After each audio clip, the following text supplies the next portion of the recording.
On peut commencer? Amen. On a au milieu de nous la présence des frères de Toulon. Nous vous accueillons dans le nom de Jésus-Christ de Nazareth. Amen. Est-ce qu'il y a des questions, des réponses? Je compte sur vous pour répondre. Hein? Alléluia. L'une à la science infuse. Quelqu'un peut poser la question là-bas et la réponse peut se trouver là et non ici. Alléluia. C'est comme ça l'église de Dieu. Vous êtes d'accord ou vous n'êtes pas d'accord? Alléluia. Amen. Est-ce que quelqu'un a une question? Est-ce qu'il y a quelque chose qui perturbe? Vas-y, Nadia, donne ta question. Non, moi je voulais savoir, parce qu'en fait, dans les assemblées, souvent, ce qui se passe, c'est que dans une assemblée, souvent quand on arrive, on voit un pasteur qui, normalement, dirige l'assemblée. Et je voulais savoir, est-ce que c'est biblique? Est-ce qu'une assemblée doit être dirigée par un pasteur ou doit être dirigée par plusieurs personnes? Parce que là où je veux en venir, c'est que souvent il y a des dérives, quoi. Parce que comme c'est une seule personne qui dirige tout, c'est elle qui est un petit peu, on va dire, c'est sous voilà, le monopole. Et puis du coup, le peuple de Dieu l'adule un peu, quoi. On dirait que c'est un peu le médiateur entre le peuple de Dieu et Dieu, quoi. Donc voilà, je voulais savoir ça, et puis savoir si, par exemple, le baptême était réservé qu'au pasteur, justement. Est-ce que c'est que le pasteur qui doit baptiser? Wow. Alléluia. Quelqu'un a la réponse ou un bout de la réponse? Vous savez, je préfère qu'on participe tous. Alléluia. Comme ça sera un bout de la réponse. Ce ne sera pas quelqu'un qui a le monopole de tout. Alléluia. Quelqu'un veut essayer d'apporter une lumière à sa question, une réponse? Vas-y. Je m'appelle Marie. Moi j'ai dit dans l'église, normalement il y a la tête, un corps est composé de la tête, le tronc et les membres supérieurs, c'est ça, non? Donc il y a le pasteur, il y a les membres qui coiffent l'église et le peuple. Donc chacun peut amener sa contribution. Parce que Dieu il a donné à chacun tout un pouvoir, toute une mission. Donc ce que tu peux faire dans l'église, tu apportes. Il n'y a pas que le pasteur qui doit tout diriger, à mon avis.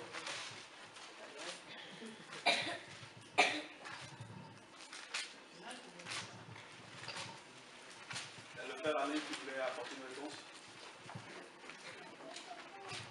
Oui, par rapport pour le baptême, et puis juste pour répondre à la sœur, c'est que nous sommes le corps du Christ, et c'est Jésus-Christ qui est la tête, c'est pas un pasteur, c'est Christ qui est la tête de l'Église. Amen. Nous sommes membres les uns des autres, et la parole de Dieu nous dit que Dieu a donné les uns comme pasteurs, comme apôtres, comme docteurs, comme évangélistes, et tout cela pour l'édification du corps de Christ. Donc c'est-à-dire que chacun est là pour édifier le corps ensemble. Pas pour dominer sur le corps ou pour voilà, donner les directives, si ça vient du Seigneur, gloire à Dieu. Et pour le baptême, la parole nous dit que dans le livre des Actes des Apôtres, lorsque le Saint-Esprit est descendu sur les disciples, la parole nous dit que les hommes et les femmes ont eu leur cœur vivement touché. Et il dit aux frères, que ferons-nous? Et Pierre leur a dit, repentez-vous et que chacun de vous soit baptisé au nom de Jésus-Christ pour le pardon de vos péchés, et vous recevrez le don du Saint-Esprit. Car la promesse est pour vous, pour vos enfants et pour tous ceux qui sont au loin, en aussi grand nombre que le Seigneur les appellera. Voilà. Et par plusieurs autres paroles, ils exhortaient. Et la parole dit que 3000 âmes furent sauvées ce jour-là. Vous comprenez bien que les 120 qui étaient dans la chambre haute, quand on lit Acte 2, ils étaient tous à baptiser. Hein, c'est les disciples de Christ qui baptisaient. Amen. Tous les disciples. Et donc tous ceux qui ont reçu Christ deviennent ses disciples. Tous ceux qui ont l'esprit du Christ en eux deviennent des disciples du Christ. Donc tous peuvent baptiser. Ce n'est pas réservé qu'à une seule personne, une élite, un pasteur, que ce soit au docteur, évangéliste, prophète. C'est réservé à l'Église, réservé aux chrétiens, les disciples de Jésus-Christ. Amen. Voilà. Donc tout le monde est capable peut baptiser. Voilà. Et souvent on a eu cet enseignement pensant que seulement le pasteur avait l'autorité de baptiser. Alors que Jésus, lorsque vous avez vu dans les évangiles, il dit que Jésus ne baptisait pas, mais c'était ses disciples qui baptisaient. Amen. Jean 4, verset 22. Amen. Voilà. C'est les disciples de Jésus qui baptisaient, et pas lui-même. Donc c'est important de savoir que, en tant qu'enfant de Dieu, en tant que disciple de Christ, on peut baptiser une personne. Amen. Voilà, n'attendons pas. Si le Seigneur nous donne l'occasion de le faire, voilà, ne passons pas à côté. Attendons seulement qu'il y ait un pastoret de quelque part. Alors peut-être que la personne, imaginez par exemple, prenez un cas par exemple, une personne est en train de décéder. Et avant de décéder, elle dit je veux me faire baptiser. Il ne veut pas dire attendez, je vais chercher le pasteur qui va venir, voilà, il est à 3 heures d'ici de route, il va venir vous baptiser. Non, on le fait, parce que nous sommes des disciples de Christ. Amen. Amen. Est-ce que pour soutenir la réponse du frère, est-ce qu'on peut prendre Jean 4, verset 1 à 2, s'il vous plaît? Parce qu'il faudrait que nous puissions baser tout notre enseignement sur la parole de Dieu. Alléluia.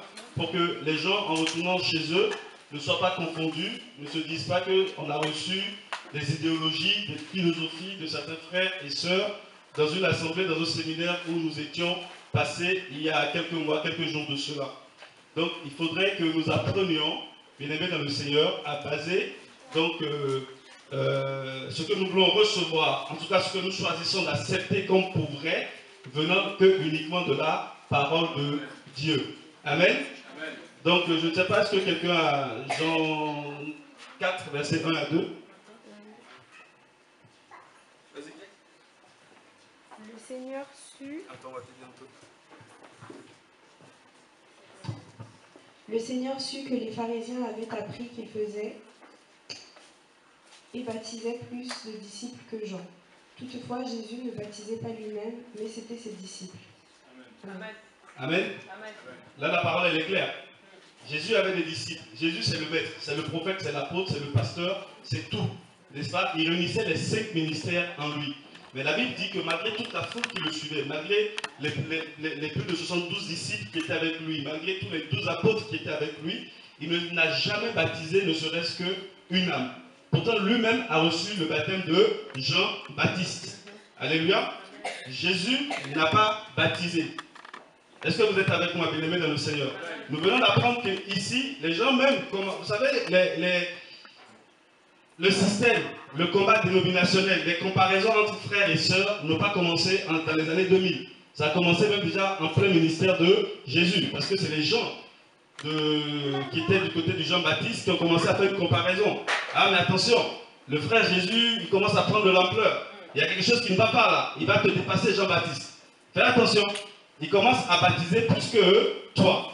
Et les gens sont venus le voir. Et la Bible nous dit que ceux qui sont venus le voir ont reçu eux-mêmes leur réponse. C'était que Jésus lui-même ne baptisait pas. C'était ses disciples qui baptisaient.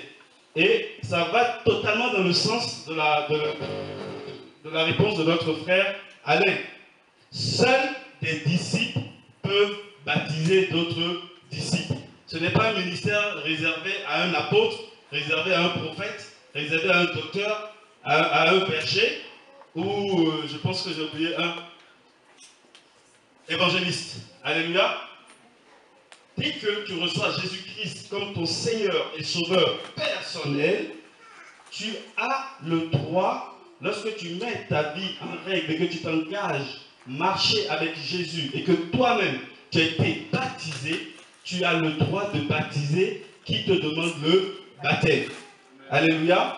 On va profiter pour faire quelques petits rappels de mémoire, bien aimés dans le Seigneur, ou quelques petits réglages. Ceci va apporter quelques autres questions ou préoccupations que nous avons. C'est, ok, seul un disciple peut baptiser un disciple. Est-ce qu'on en a vu déjà dans la Bible? Mais oui, on en a vu dans la Bible. On est dans Acte 8. Je n'ai pas le verset, je vais essayer de le retrouver. Tout le monde connaît l'histoire de Philippe qui a baptisé l'eunuque éthiopien. Alors dites-moi si vous connaissez. Alors, est-ce que Philippe était un des 12 apôtres? Non. Alléluia. Est-ce que Philippe était un des 12 apôtres? Non. Non. Sinon prenons-le, regardons. Il ne fait pas partie des 12 apôtres. Philippe faisait partie d'un des diacres de l'époque. Alléluia. Alléluia. Et le service de diaconat, en fait, le diaconat, c'est ça, hein? Ou voilà, donc diacre, diaconesse, tout ce que vous voulez. Ce n'est pas un service spirituel. Ça n'a rien à voir avec la prière, avec le partage de la parole. Si on retourne, je crois, dans Acte 5, on voit bien comment est-ce que ce service est né dans l'église. La Bible dit que c'était des... attendez, avant de prendre Acte 8, regardez un peu. On va s'établir et se baser uniquement sur la parole de dans le Seigneur. Amen. Alors, on est dans Acte 6 plutôt. Hein? Je n'ai pas mes lunettes, si quelqu'un veut m'aider. Vas-y, tu as le micro, non? Vas-y. Acte 6 à partir du verset 1. En ces jours-là, comme les disciples se multipliaient, il se leva un murmure des hellénistes contre les Hébreux, parce que leurs veuves étaient méprisées dans le service ordinaire. C'est pourquoi les 12, ayant convoqué la multitude des disciples, leur dirent: il n'est pas raisonnable que nous laissions la parole de Dieu pour servir aux dames. Regardez donc, mes frères, pour choisir 7 hommes d'entre vous, deux qui ont des bons témoignages, pleins du Saint-Esprit et de sagesse, auxquels nous confierons ce devoir. Et nous continuerons à vaquer à la prière et au service de la parole. Ce discours plut à toute la multitude qui était là présente. Et ils élurent Étienne, homme plein de foi et du Saint-Esprit, Philippe, Prochor. C'est bon, merci frère. Alléluia. Vous voyez dans la liste, il y a un nom. Philippe. Alléluia. Vous voyez d'où vient Philippe? Il a été choisi pour être diacre. Et quel est le ministère du diacre? C'est de servir. Ça n'a rien à voir. Les apôtres même disent, on va se mettre de côté pour vaquer à la prière et à la parole. Choisissez parmi vous 5 personnes qui sont remplies du Saint-Esprit, qui pourront s'occuper du partage de la nourriture ou des collectes, puisque la Bible nous dit qu'à la naissance de l'Église, ils avaient mis tous leurs biens ensemble et qu'ils vivaient en communauté. Et donc les hellénistes, c'était les juifs qui vivaient à l'étranger, se sentaient lésés dans le partage. Alors donc on dit, en ce moment, il faut qu'on mette des diacres, le système de diaconat en place. Et dans le diaconat, il n'y a pas d'œuvre spirituelle. Il n'y a rien de spirituel là-dedans. La parole, elle est claire. Les seules choses spirituelles, c'est la prière et la parole de Dieu. Et les apôtres, en tout cas les 12, disent, nous, en qualité d'apôtres, en qualité de ministres de Dieu, en qualité de ministres qui devions servir la parole de Dieu, qu'on soit apôtre, qu'on soit docteur, évangéliste, pasteur ou prophète, nous allons nous mettre de côté et on va s'occuper que de la prière et de la parole de Dieu. Vous, diacres, occupez-vous du service. Alléluia. Amen. On est d'accord? Je ne m'écarte pas de la parole de Dieu jusqu'à là, hein, je suppose. Si je m'écarte de la parole de Dieu, faites juste la main et prenez la parole. Alléluia.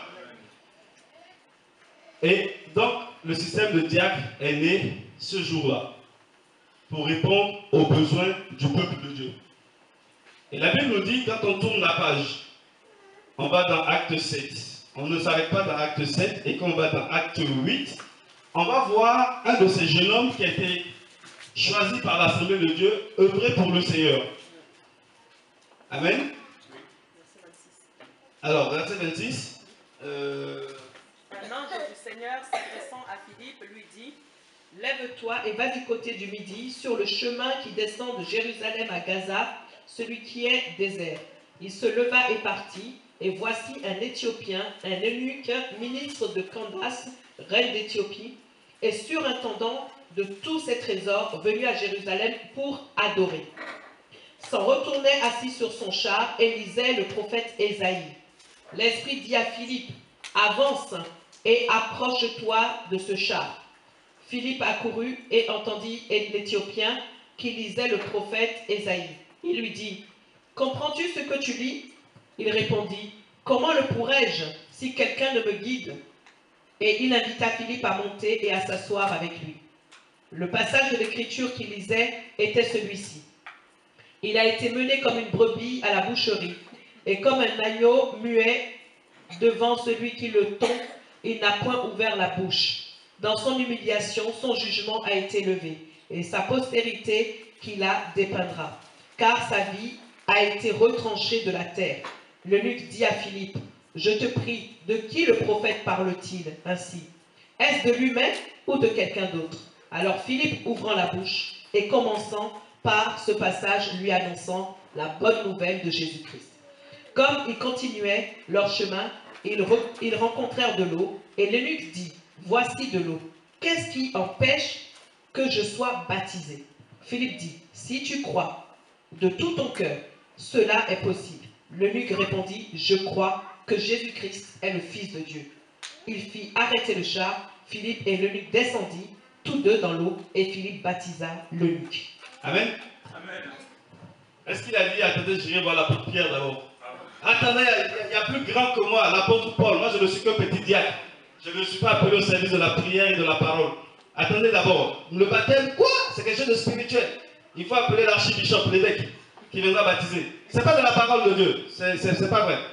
Bien-aimés dans le Seigneur, ne nous écartons pas de la parole, et vous avez totalement raison. Alléluia. Il n'y a qu'un disciple qui peut baptiser un disciple. Après, c'est de savoir qu'est-ce qu'un disciple. C'est tout. Un disciple, c'est quelqu'un qui met de la discipline dans sa vie. Mais avant cette discipline dans sa vie, c'est qu'il a choisi comme sauveur personnel et Seigneur Jésus-Christ de Nazareth. Et lui-même s'est identifié. Tu ne peux pas être le disciple de Jésus si toi-même tu n'as pas été baptisé. Parce qu'il dira dans Matthieu 26, non même pas 28, hein? Matthieu 28, à la fin, à partir du verset 19 là-bas, que faites de toutes les nations des disciples, baptisez-les au nom du Père, du Fils, du Saint-Esprit et enseignez-leur, n'est-ce pas? Dans l'ordre, je ne sais pas, tu peux m'aider un peu? 28, hein? Oui, c'est ça, 28, 19. Vous allez voir quelque chose d'extraordinaire encore avec le système religieux.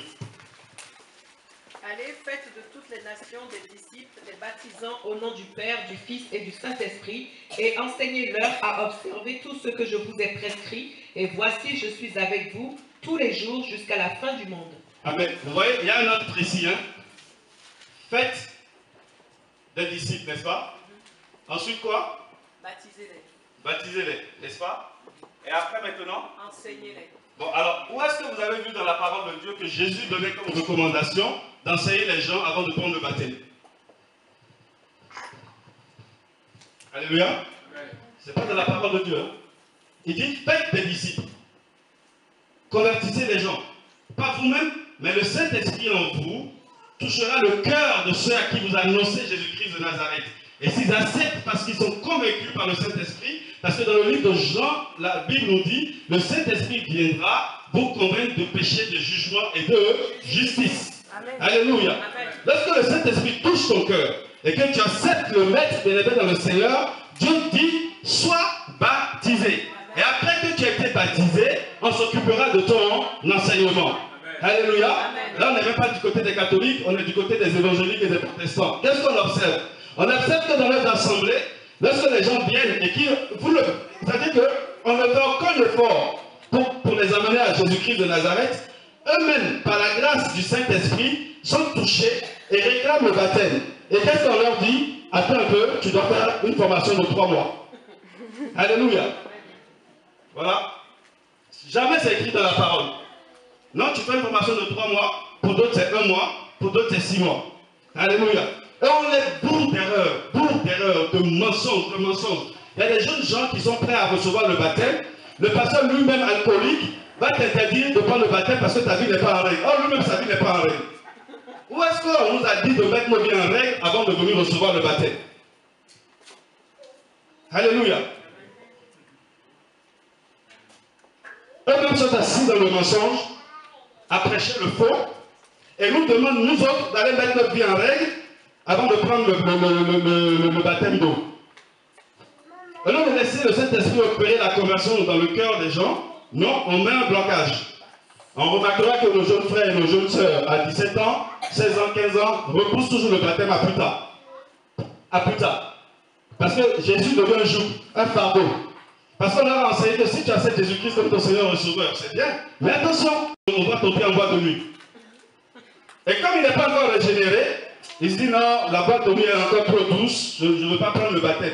Et il retarde son baptême. Il retarde son baptême, il retarde son baptême. Et c'est comme ça que dans nos assemblées, il y a des gens qui sont chrétiens depuis 10 ans, 15 ans, mais ils ne se baptisent pas.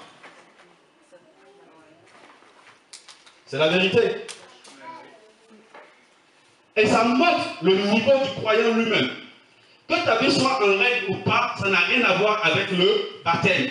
Si ta vie doit être en règle ou pas, ça dépend du fait que tu sois un disciple du Seigneur. Alléluia. Accepter de devenir un disciple du Seigneur, c'est accepter d'avoir un maître dans sa vie. Alléluia. Quand j'ai un maître dans ma vie, qu'est-ce que je suis? Amen, frère, amen. Je suis un esclave. L'esclave n'a pas de volonté. L'esclave n'a rien qui lui appartient. Tout est à son maître. Alléluia. C'est ça être disciple. Si jamais le message de l'évangile me touche et que je veux devenir disciple du Christ bien-aimé dans le Seigneur et que j'accepte Dieu dans ma vie, c'est que j'ai accepté déjà la sanctification pour moi. J'ai accepté le message de la repentance bien-aimé dans le Seigneur. Si je n'ai pas accepté ça, arrêtez de nous perdre le temps. Alléluia. Ce n'est pas ton baptême d'eau qui va changer ta vie. Ce n'est pas parce que tu passeras donc par les eaux du baptême qui fera si tu vas commencer à vivre de façon sanctifiée ou pas. C'est faux. C'est faux. Alléluia. C'est faux. Vous n'êtes pas d'accord, bien-aimés dans le Seigneur? Amen, amen. Ton baptême n'a rien à voir. Le baptême, ça vient d'un mot grec qui signifie baptiso. On va attaquer un peu les catholiques qui sont là, ne soyez pas fâchés. C'est la vérité. Baptiso. On n'est pas sectaire, vos portables sont là, vous pouvez taper sur internet vite fait et voir. Baptême vient du mot grec baptizo, qui signifie immerger dans un liquide, immerger dans l'eau, plonger totalement dans l'eau. Où est-ce qu'on a vu l'aspersion? Où est-ce qu'on a vu l'aspersion? Quelques gouttes d'eau sur ton front. Et puis tu es baptisé. Alléluia. Amen. Ce n'est pas de l'évangile, ce n'est pas la parole de Dieu. On ne l'accepte pas, c'est tout. Et je n'hésiterai pas à vous dire, si vous avez été baptisé par aspersion d'eau, que votre baptême est caduc. Il n'a pas de sens. Alléluia. Parce que dans ma Bible, bien-aimée dans le Seigneur, j'ai vu des gens qui ont reçu le baptême par immersion, à qui on a déclaré que le baptême n'a pas de sens. Alléluia. On va le voir tout à l'heure. Vous voulez le voir? Amen. Vous voulez le voir? Amen. Alléluia. Si c'était par aspersion, l'eunuque éthiopien n'allait pas descendre dans l'eau. Avant d'aller plus loin, je voulais revenir juste un petit moment en arrière. Vous savez, quand on évangélise les gens, quand on accepte la mission de Dieu de faire de toutes les nations des disciples, lorsqu'on va vers les gens pour les évangéliser, le baptême est dans l'évangile que nous leur annonçons. C'est pour ça dans Acte 8, au verset 35, l'eunuque éthiopien, il entend parler de Jésus. On lui montre qui est Jésus. Et subitement, il dit, mais voici de l'eau, qu'est-ce qui t'empêche de me baptiser? C'est parce qu'il a déjà entendu le message du baptême.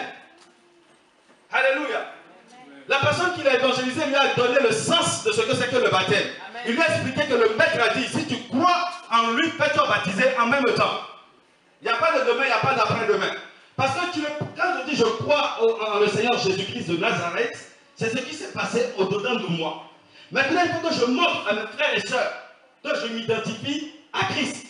Comment? En mourant. Quand je vais totalement dans l'eau, immergé, je m'identifie à la mort de Christ pour moi. Je meurs en Christ et quand on me sort, je ressuscite dans une nouveauté de vie. Mon ancienne vie meurt en Christ et je reviens dans une nouveauté de vie. Alors je peux déclarer publiquement que je ne suis plus le même. Le Stéphane d'hier n'est plus celui que vous avez d'aujourd'hui. Et tu convies le peuple de Dieu à constater le changement que le Saint-Esprit a opéré à l'intérieur de toi, à l'extérieur. Alléluia. C'est ça le baptême. Ce n'est pas quelque chose de mystérieux, de je ne sais pas quoi, on nous met dans des coins pour nous former. Former à quoi? C'est écrit où? Il dit, on est dans Romains 6, on va revenir, hein, ne vous inquiétez pas, on a le temps. Vous voulez qu'on prenne la pause à quelle heure? Comment? L'homme ne vivra pas que de pain seulement. Christ est mort pour nos péchés. Alléluia. La Bible dit que la mort n'a plus de pouvoir sur nous. Vous qui avez peur de la mort, sachez que vous ne serez plus sur la servitude de la mort. Amen. Et on nous dit, identifie-toi à ce Jésus-Christ-là. Toi, tu dis non. Mais tu dis non, j'ai cru. C'est faux, tu n'as pas cru. Alléluia. S'il y a quelqu'un ici qui dit, moi je crois en Jésus-Christ comme mon Seigneur et mon Sauveur et qui refuse le baptême, moi je peux lui dire ouvertement, les yeux dans les yeux, il y a un problème sur ta foi. Alléluia. Tu ne peux pas avoir déclaré que tu aimes Jésus, tu l'acceptes dans ta vie, tu veux le suivre, on te dit, viens t'identifier à sa mort et à sa résurrection au travers des eaux, et tu dis non.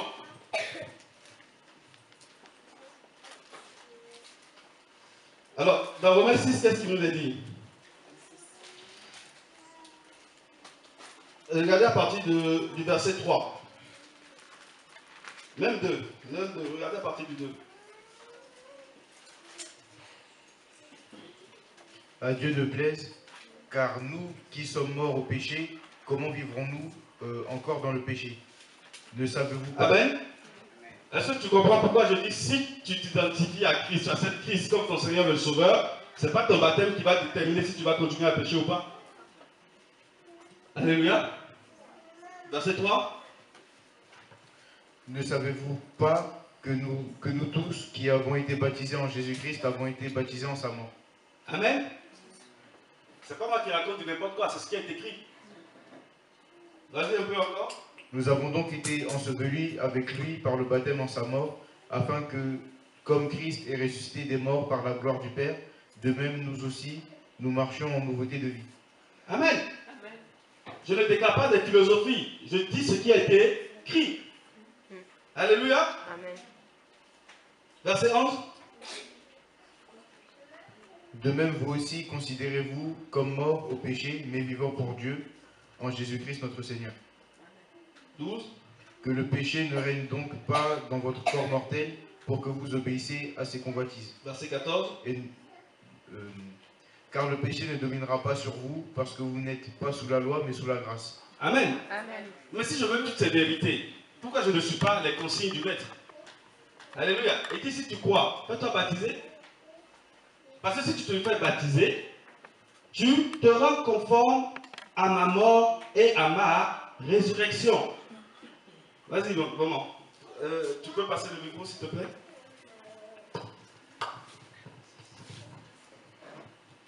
Bonjour. Moi, j'ai pas l'habitude de assemblées comme celle-ci, mais quelque chose qui me gêne, c'est cette notion de disciple. Pour moi, il n'y a pas, si la frontière est un peu trop floue pour moi, parce que nous sommes des êtres imparfaits.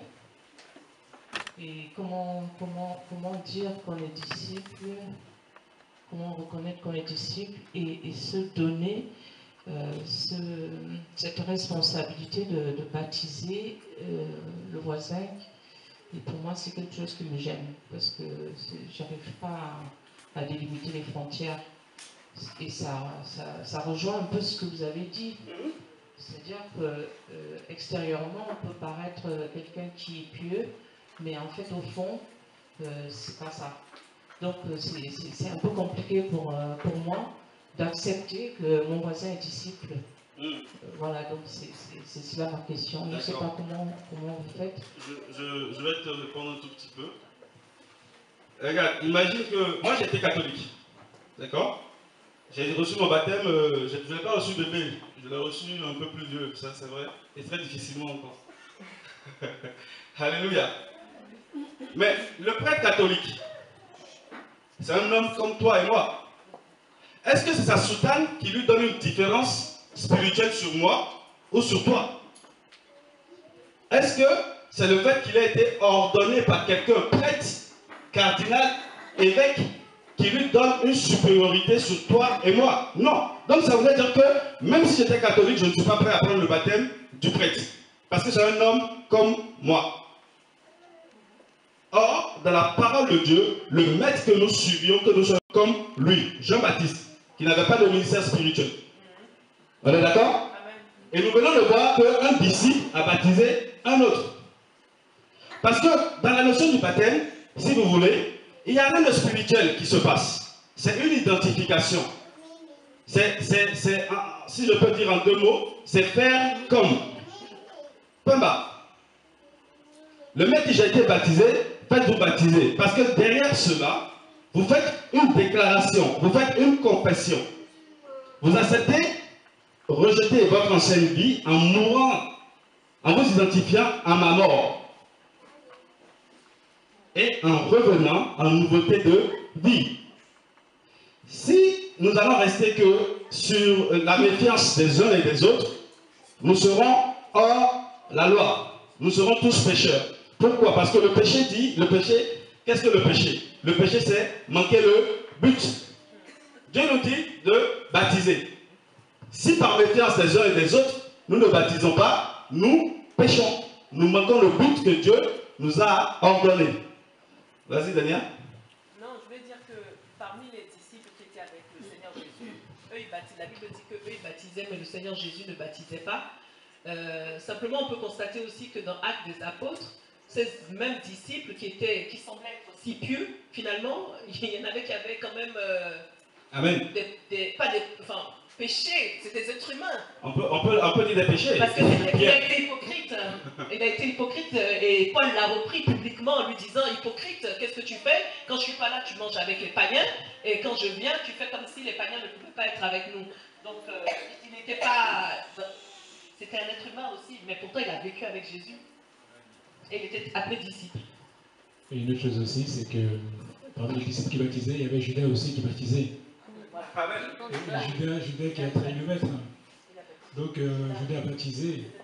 Donc toutes les personnes qui ont été baptisées par Judas, alors qu'est-ce qui arrive de ces personnes-là? C'est ça qu'il faut voir aussi. Et Judas aussi faisait des miracles, comme il s'est nous envoyé 2 par 2, aller guérir, ressusciter les morts. Hein? Judas aussi faisait ces choses-là. Mais pourtant, il a trahi le maître. Dans son cœur, il y avait la cupidité, il y avait le malice qui était là. Et pourtant, il a baptisé les personnes également. Donc ça veut dire que le baptême, même si on a affaire à des hommes et des femmes, parce que les femmes doivent baptiser aussi, voilà, parce que c'est des disciples de Christ, c'est notre engagement envers le Seigneur. Après, le Seigneur regarde notre engagement à nous, qu'on obéit à sa parole. Après, si la personne qui nous a baptisés, on se rend compte quelque temps après que effectivement c'est quelqu'un qui est un pécheur, etc.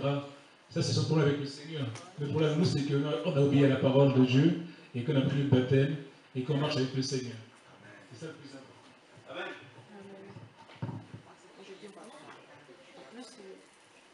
En plus, même dans les assemblées, les soi-disant pasteurs,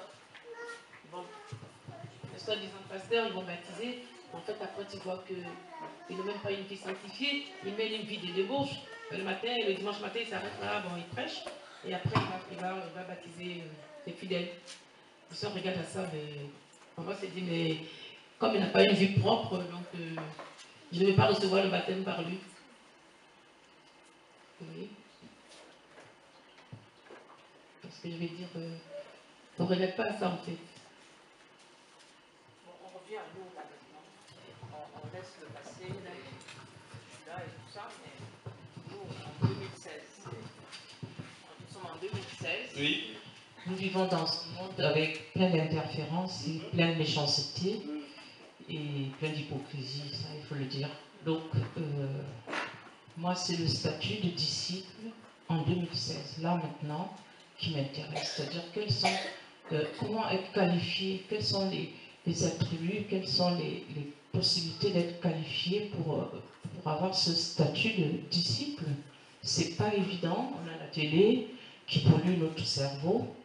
On a toutes ces interférences et toutes ces religions autour de nous. Et donc, pour moi, c'est ce statut de disciple en 2016 pour pouvoir avancer qui m'intéresse.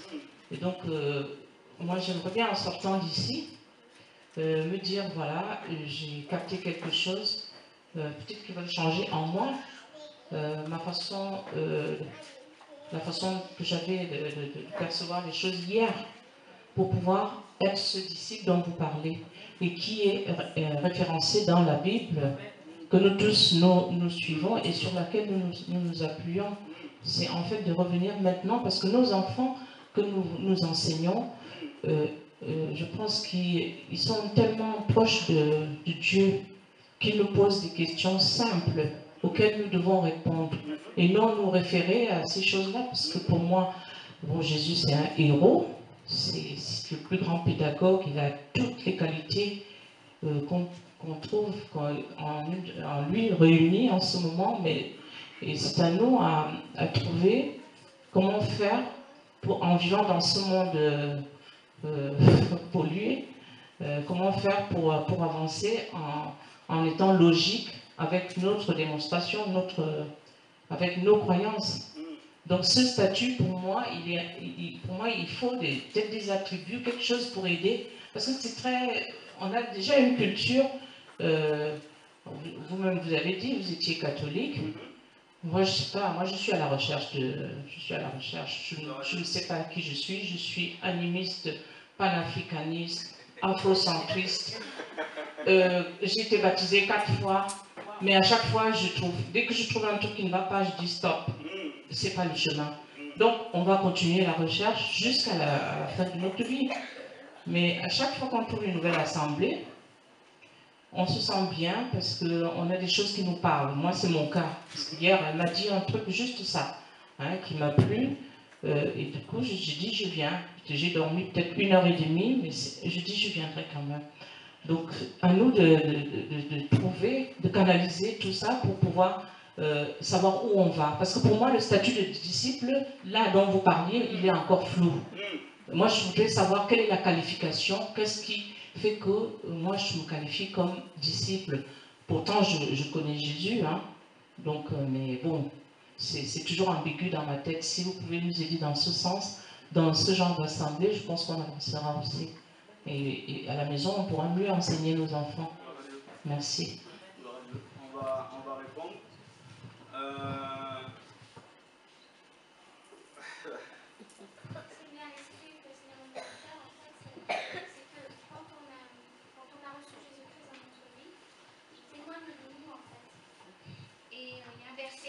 Quand vous parliez, c'est Galates 5:22.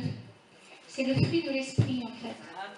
C'est comme ça qu'on voit que vous avez affaire à un vrai enfant de Dieu. Parce que juste avant, il y a les œuvres de la chair. Et ça, c'est les faux chrétiens ou les gens dans le monde, hein, ceux qui se disent chrétiens et qui finalement pratiquent les œuvres de la chair. Et les vrais enfants de Dieu, c'est Galates 5:22. Alors, si le frère Auric de bien voilà. C'est une référence parce que vous comme moi, c'est sur ça que je me base. Parce que quand je vais quelque part, tout le monde il est beau, il est gentil, mais moi je vois aux fruits. Parce que mon père, votre père, il va vous parler de la personne. C'est lui qui va vous dire qui elle est. Vous n'allez pas vous en faire. Voilà, mais c'est vrai que quand on va quelque part, tout le monde veut bien montrer ce qu'il est, mais à un moment donné, Dieu vous montrera les failles. C'est pour ça, gardez le silence, laissez-vous conduire, le Seigneur va faire le travail. Alors, je vais lire le passage de Galates 5:22. La Bible dit, mais le fruit de l'esprit, c'est la charité. C'est moi? Vous courez bien, Galates 5, verset 22, pardon. Mais le fruit de l'esprit, c'est la charité, la joie, la paix, la patience, la bonté, la bienveillance, la foi, la douceur, la tempérance. C'est la charité, la joie, la paix, la patience, la bonté, la bienveillance, la foi, la douceur, la tempérance.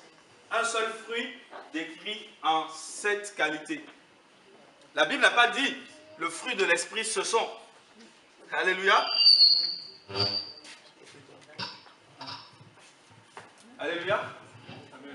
La Bible n'a pas dit le fruit de l'esprit ce sont. Il a dit c'est l'amour. L'amour de Christ. Le fruit de l'esprit en dedans de toi. Tu as ces différentes qualités qui doivent émaner de toi.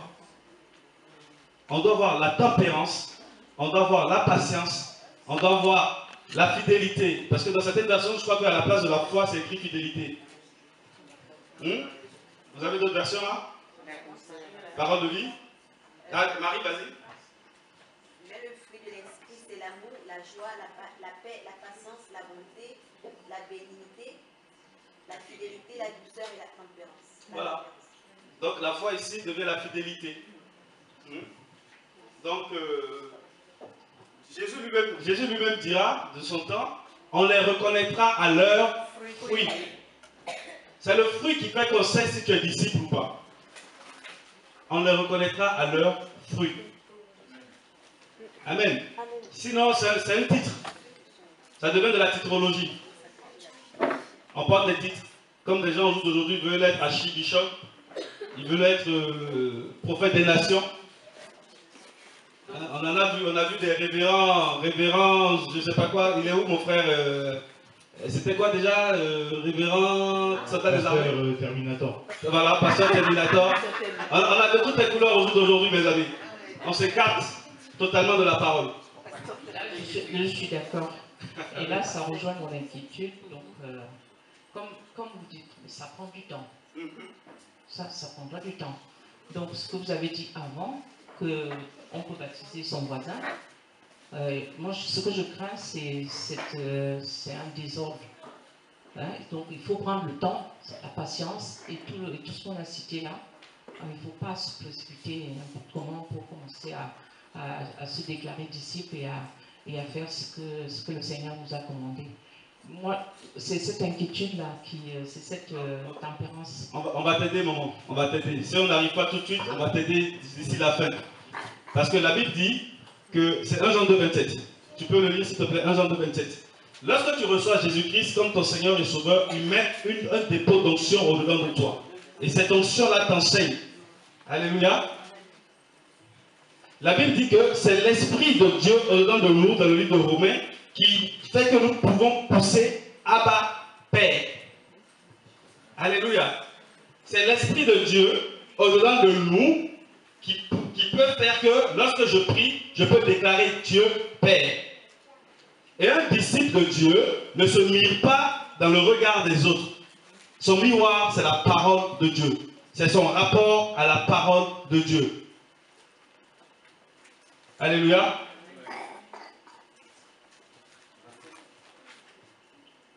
« 1 Jean 2, verset 27. Mais l'onction que vous avez reçue de lui demeure en vous, et vous n'avez pas besoin qu'on vous enseigne, mais comme la même onction vous enseigne toutes choses, qu'elle est véritable et non pas un mensonge, demeurez en lui selon les enseignements qu'elle vous a donnés. 1 Jean 3, 8.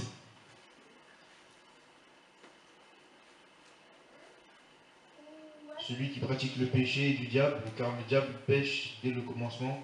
Or, le Fils de Dieu est apparu afin de détruire les œuvres du diable. Amen. Quiconque est né de nouveau. Quiconque est né de Dieu ne pratique pas le péché, car la semence de Dieu demeure en lui, et il ne peut pécher parce qu'il est né de Dieu. Amen. Maman, c'est-à-dire qu'il n'y a pas une notion avec le Seigneur, il n'y a pas une notion de longamité, de temps. C'est-à-dire c'est du tic au tac. Je reçois Jésus-Christ, la Bible me dit que les choses anciennes sont passées, voici toutes choses redeviennent nouvelles, n'est-ce pas? Donc, il m'amène en une nouveauté de vie. Le maître qui dit de passer par les eaux du baptême, c'est quelle est la révélation spirituelle qui est cachée derrière. Il sait pourquoi il le demande.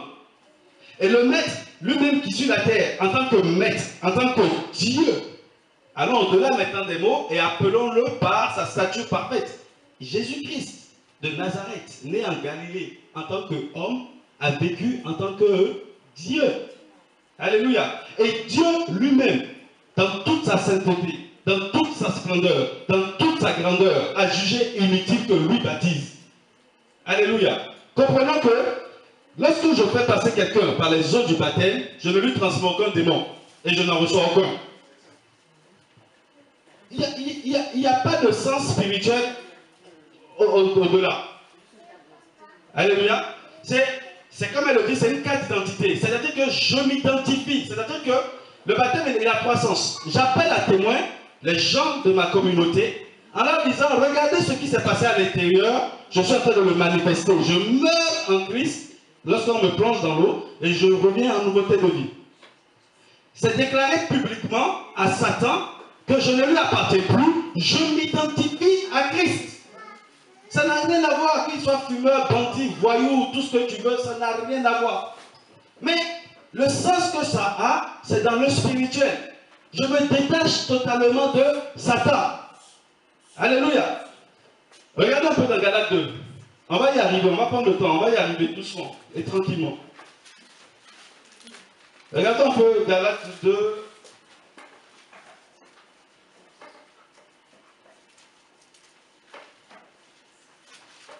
Quelqu'un a un ancien bénéficiaire là? Allez, aidez-moi un peu. La page 1179. Merci. Non. Le verset, c'est 1000 là 1038. 1038. Pas l'ancienne. C'est l'ancien ou la 1079. 1079. Ah, pardon. Je suis à 1100. Excusez-moi, ce Alors, on est dans Galates 2. Regardez, plongez un peu vos regards sur ce qui suit là. Verset 27. Lisez à partir du verset 26. La sœur, tu auras ta réponse tout à l'heure, hein, dans ce verset, dans ce passage. Galates 2. Ça s'arrête à 21. Galates 2. Pardon, Galates 3. Autant pour moi. Galates 3, ça suit bien là. Galates 3, verset 26 à 27. Comment s'appelle la sœur? Tu peux me rappeler ton prénom s'il te plaît? Estelle. Tu as la réponse qui vient là.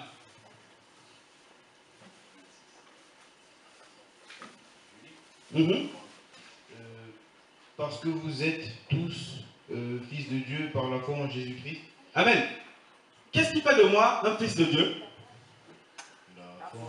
C'est la foi en Jésus-Christ. Ce n'est pas ma façon de marcher sur la terre.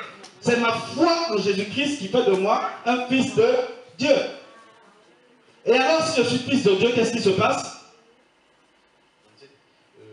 Car vous tous qui avez été baptisés en Christ, vous avez revêtu Christ. Amen. Si je suis fils de Dieu, c'est quelque chose d'extraordinaire. On me parle de Jésus-Christ, je tombe amoureux. Fou amoureux ou folle dingue de Jésus-Christ de Nazareth. Et il me dit, mais si c'est le cas, il faut montrer que tu es amoureux de moi. Fais-toi baptiser. Et maintenant, il dit ici, la révélation spirituelle qu'il y a derrière. Vous tous qui vous faites baptiser, en réalité, vous revêtez Jésus-Christ de Nazareth. Alléluia. C'est comme un manteau, c'est comme un vêtement que je mets. Parce que moi, je suis passé par les eaux du baptême. Voilà pourquoi il y a la vie de beaucoup d'enfants de Dieu qui sont sincères dans leur foi, dans leur démarche, mais qui n'arrivent pas à briser le pouvoir du péché. Ils n'ont pas revêtu Christ. Alléluia. Voilà pourquoi dans Romains 6, l'apôtre Paul commence à donner la clé. Vous qui êtes baptisés en Jésus-Christ, vous qui êtes passés par les eaux du baptême, la mort n'a plus de pouvoir sur vous. Le péché n'a plus de pouvoir sur vous. Vous ne pouvez plus livrer vos corps comme des instruments d'iniquité. Utilisez vos corps comme des instruments de justice. Alléluia. Parce que avant, si j'avais envie de voler, je volais. Je ne pouvais pas dire non. Mais au jour d'aujourd'hui, que j'ai été voleur ou pas, même si le diable se présentait en personne, il ne peut plus prendre ma main pour vous prouver que j'aille voler. Je ne peux pas dire non. Vous savez, pour nous qui sommes baptisés en Christ, qui sommes des disciples réels de Christ, je vous assure tout et je vous mets au défi. Si vous péchez, vous savez consciemment avant de pécher. Aucun enfant de Dieu n'est surpris après le péché. Parce que le Saint-Esprit met toujours en garde. Attention. Attention, tu t'apprêtes à tomber. Et c'est si toi-même maintenant tu es un enfant de Dieu, tu peux faire le bon choix.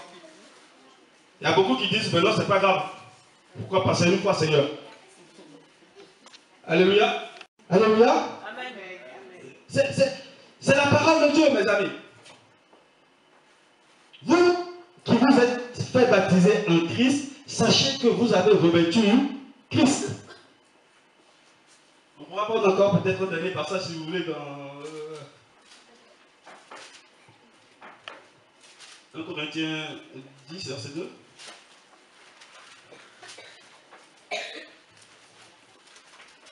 Allez, on va le prendre à partir du verset 1. Or, mes frères, 1 Corinthiens 10. Or, mes frères, je ne veux pas que vous ignoriez que nos pères ont tous été sous la nuée et qu'ils sont tous passés au travers de la mer et qu'ils ont tous été baptisés en Moïse dans la nuée et dans la mer et qu'ils ont tous mangé la même viande spirituelle et qu'ils ont tous bu le même breuvage spirituel car ils buvaient de l'eau du rocher spirituel qui les suivait et ce rocher était Christ.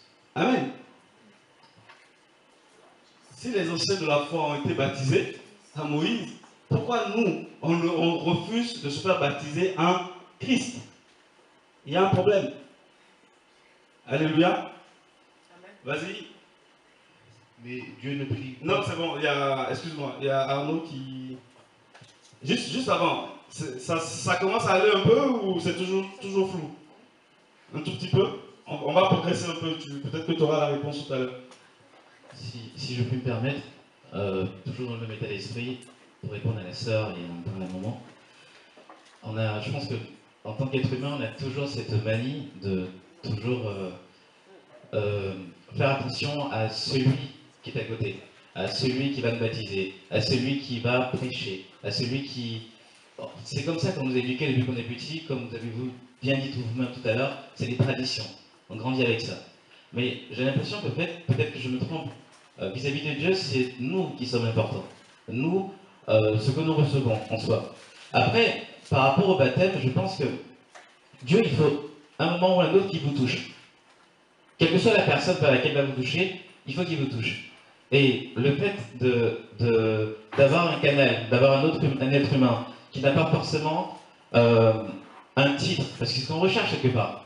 Sa question était claire, hein, elle posait clairement la question de la personne qui va me baptiser, en quoi ça va être, pourquoi ça va être une personne comme une autre, un disciple, ça va créer un désordre. C'est compréhensible. Sauf que ce que j'aimerais dire, c'est que Dieu, tôt ou tard, il faut qu'il vous touche. Et il ne va pas forcément faire venir à vous quelqu'un qui a un titre spécial pour le faire. C'est impossible. Parce que le temps presse et on ne peut pas perdre du temps. Par contre, ce qui est important pour Dieu, c'est vous. Ce n'est pas la personne qui vous baptise. Comme le frère disait tout à l'heure, Judas a baptisé, mais ce n'est pas pour autant qu'il a péché par la suite. Donc, à un moment tôt ou tard, il faut vous toucher. Pour vous toucher, on va pas, aujourd'hui, Dieu dit de veiller, il ne faut plus perdre du temps. Je pense que, si je puis me permettre, il faudrait vraiment qu'on se concentre sur nous-mêmes et plus par rapport aux gens qui sont autour de nous. Parce que c'est ça, en fait. On recherche constamment, une église parfaite, une personne parfaite, quelqu'un de parfait, tout ce que vous voulez, et nous, on s'oublie. Et on voyage tout le temps, on n'en s'en sort pas. Donc je me dis, finalement, quelle que soit la personne qui me baptise, quel que soit ce qui se passe, est-ce que derrière, moi, quand j'ai reçu le baptême, je fais, comme disait la sœur Galates 5, verset 22, les œuvres du Christ, est-ce que ça m'a touché? Si le baptême était une obligation pour pouvoir accéder à certaines choses, alors autant être baptisé. Si c'est encore mieux par un disciple, et si le disciple, comme vous donnez la définition tout à l'heure, c'est assez clair et net, eh bien, je viens baptiser à n'importe quel moment, si c'est une condition pour avancer, quelle que soit la personne. Si c'est un disciple, évidemment. Voilà, c'est juste pas, parce que je pense que c'est pas évident, c'est vrai. Surtout quand chez les catholiques, on avait cette tendance à chercher toujours quelqu'un en particulier, même dans toutes les religions. Je pense qu'il faut vraiment qu'on se concentre sur nous, et plus sur le pasteur en particulier, sur la personne qui s'occupe de nous, mais sur nous en particulier. Merci à vous. En fait, ce que j'ai envie de rajouter, c'est que nous tous, nous sommes à la recherche du Seigneur. En fait, c'est lui qui nous cherche et nous attire à lui, et nous, nous pensons que c'est nous-mêmes qui faisons l'effort. En fait, non. On nous a tellement, je ne sais pas s'il faut dire mentir, dans les assemblées, on nous fait croire que pour pouvoir venir à Christ, pour pouvoir enseigner, il faut aller dans une école de théologie, il faut faire bac plus 10, je ne sais plus moi. En fait, mais quand je regarde dans la Bible, en fait, les apôtres, est-ce qu'ils ont fait l'école? Non. C'est des pécheurs, des pécheurs. Ils étaient tous des pécheurs. Ils étaient avec Christ, ils ont appris, ils ont marché avec Christ. Et c'est par rapport à leur marche avec Christ, le Seigneur les a enseignés. Ils n'ont pas fait des écoles d'ingénieurs théologiques, c'est ça? En théologie, mais voilà. En théologie, donc certaines personnes recherchent ceux qui sont passés par ces écoles-là. Mais en fait, ils peuvent passer par l'école. Ils connaissent toute la parole, la Bible par cœur, mais ils ne vivent pas Galates 5, comme tu le dis. Ils vivent plus Galates 5,19. Alors ces gens-là, ils vont te baptiser et tu crois que mais tu es heureuse parce que c'est une personne qui est passée par l'école théologique alors qu'il ne vit pas ce que Christ a dit de vivre. Alors franchement, faut qu'on comprenne, faut que vous qui nous enseignez, dites la vérité au peuple.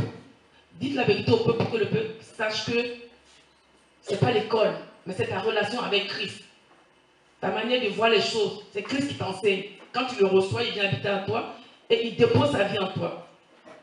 Et dans la marche, au fur et à mesure, on est détourné, mais au fur et à mesure, de la marche, ta vie change. Comme tu l'as dit, frère, tu voles plus, tu montes plus.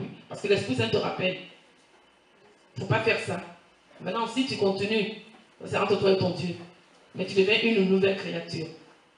Voilà. Donc, ce que je veux dire, c'est le Seigneur qui nous enseigne. L'Esprit Saint nous enseigne. On le reçoit et on vit. Comment, ma sœur? Le Saint-Esprit appelé l'enseignant, hein, et l'enseignant par excellence. La Bible dit, il viendra et vous enseignera toutes choses. Il vous révélera les choses cachées. Alléluia. Et oui, bon, on va revenir sur l'histoire de l'école un peu plus tard. Finissons un peu avec le baptême. Non, moi, je veux juste dire, peut-être qu'il faut peut-être qu'on reparte sur la définition du mot disciple. Qu'est-ce que c'est un disciple, littéralement? Si on parle du dictionnaire, qu'est-ce que c'est un disciple?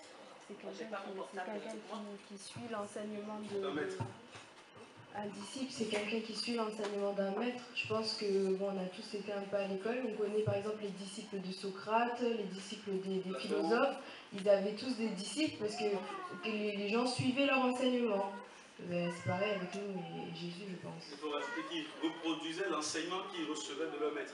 Le Seigneur va nous aider à comprendre ces choses. Même si on ne les a pas comprises aujourd'hui, il disposera nos cœurs pour que nous puissions assimiler toutes ces choses-là. Mais je voudrais qu'on puisse retenir juste une chose. Quand je me base sur Jean 4, au verset 2, la Bible dit que le Dieu lui-même ne baptisait pas et que c'était des disciples qui baptisaient. On a vu avec l'eunuque éthiopien qui n'a pas marché avec Jésus. Philippe n'a pas marché avec Jésus quand Jésus était sur la terre des hommes. C'est après la résurrection que Jésus et que Philippe a rencontré les apôtres. Lui-même a baptisé. Tout ceci ne remet pas en cause l'idéal de disciple de notre sœur. Alléluia. Mais cet idéal, comme disait tantôt Arnaud, doit être un but personnel. C'est à toi de l'atteindre.